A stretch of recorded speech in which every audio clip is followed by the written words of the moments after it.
Nagngangalit na apoy at usok ang hinarap ng mga bombero sa isang paggawa ng semento sa Yemen. Isa po yan sa mga napuruhan ng mga airstrike ng Israeli military na sinabing tinarget nila ang Hodeidah Port at mga kalapit na komunidad dito. Isa po ang kumpirmadong nasawi at hindi bababa sa 35 ang nasugatan. Dalawang low-pressure area ang binabantayan ng Pag-asa. Una po riyan ng LPA na ilang araw nagpaulan at huling namataan 415 kilometers kanluran ng Abukay, Bataan.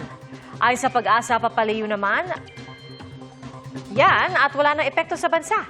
Ang isa pang LPA nasa 190 kilometers east-northeast ng Borongan, Eastern Samar.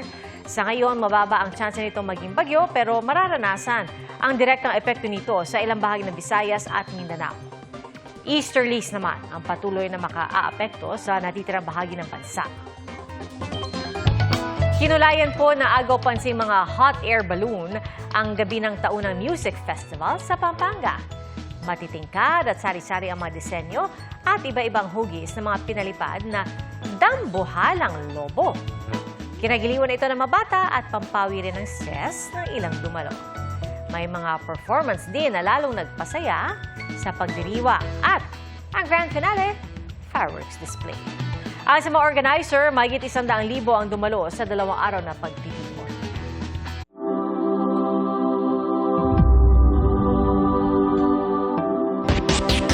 Idinetali po ng Holy See Press Office sa Vatican ang inaasang schedule para sa pagsisimula ng conclave bukas.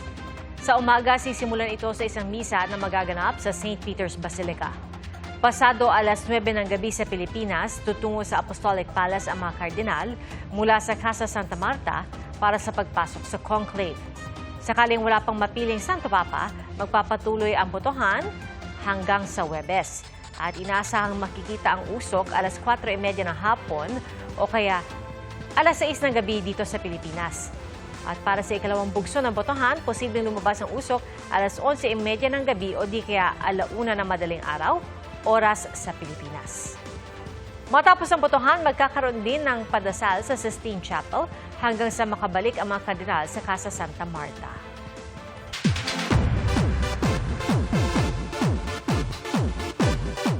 Doble-dobleng saya at sorpresa ang hatid ng longest-running gag show sa bansa na Bubble Gang sa kanilang ika-30 anibersaryo. Kasabay ng selebrasyon ang paghahanap nila ng mga bagong kababol.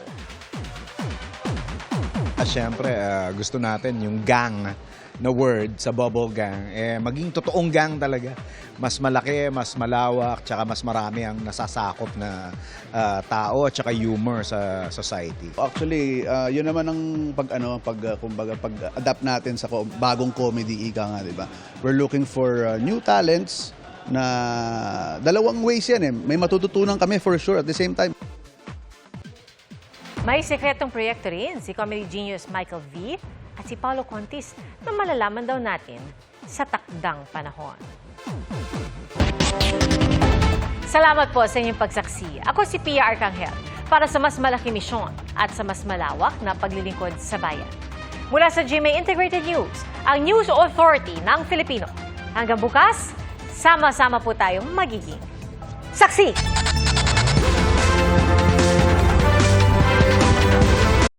Mga kapuso, maging una sa saksi.